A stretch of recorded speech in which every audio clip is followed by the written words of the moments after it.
Hi అండి, రాణి cooking and రెసిపీస్కి welcome అండి. ఈరోజు ఫిష్ ఫ్రై ఇంట్లో ఎలా చేసుకోవాలో చూద్దాం.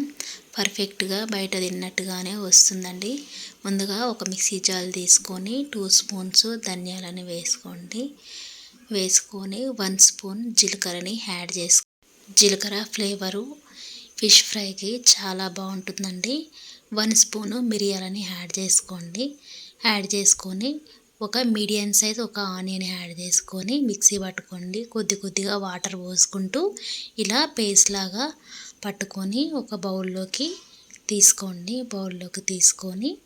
ఇలా మిక్సీ పట్టి తీసుకోవడం వల్ల ఫిష్ ఫ్రైకి మంచి అరోమా వస్తుందండి. ఇప్పుడు ఒక 3 స్పూన్స్ కారం వేసుకొని 1 spoon salt, 3 to 4 spoons cornflour వేసుకోండి.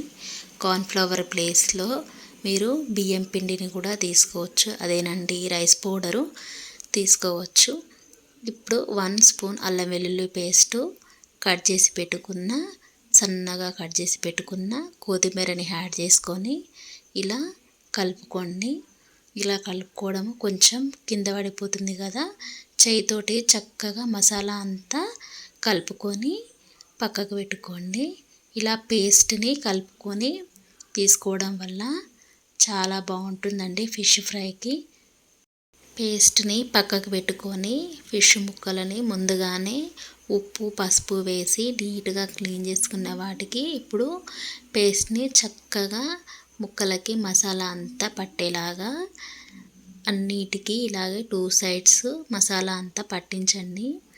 టైం ఉంటే మీకు ఒక 1 to 2 అవర్స్ వరకు ఫ్రిడ్జ్లో పెట్టుకోండి. చాలా పర్ఫెక్ట్గా మసాలా అంతా పడుతుందండి.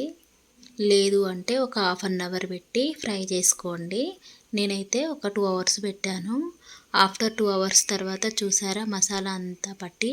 ఇప్పుడు మనము ఫ్రైకి సరిపడా ఆయిల్ తీసుకొని ఆయిల్ హీట్ అయిన తర్వాత ఫిష్ ముక్కని వేసుకొని చక్కగా 2 సైడ్స్ ఫ్రై చేసుకోండి. ఎమ్మటే కదిలించకండి. ఫిష్ని కదిలించినట్టయితే సరిగా కాలదు. లో టు మీడియం ఫ్లేమ్లో పెట్టి ఫ్రై చేసుకోండి, పర్ఫెక్ట్గా కాలుతుంది. 2 సైడ్స్ ఇలాగే కాల్చుకొని ఒక సర్వింగ్ బౌల్లోకి తీసుకోవాలి. అన్ని ఫిష్లని ఇలాగే ఫ్రై చేసుకోవాలి. ఫ్రై చేసుకుంటూ మిగిలినవి ఏవైతే ఉన్నాయో మనకు ఎప్పుడు కావాలంటే అప్పుడు ఫ్రై చేసుకోవచ్చండి. ఎయిర్ టైట్ ఉన్న ఒక బాక్స్లో పెట్టుకొని ఫ్రిడ్జ్లో పెట్టుకుంటే మనకు 1 వీక్ వరకు కూడా నిల్వ ఉంటాయండి. చాలా పర్ఫెక్ట్గా మనము బయట బండి మీద కానీ హోటల్లో కానీ తిన్నట్టుగానే చాలా పర్ఫెక్ట్గా వస్తాయండి. అంతేనండి, ఫిష్ ఫ్రై రెడీ అండి. ఒక సర్వింగ్ బౌల్లోకి తీసుకుందాం.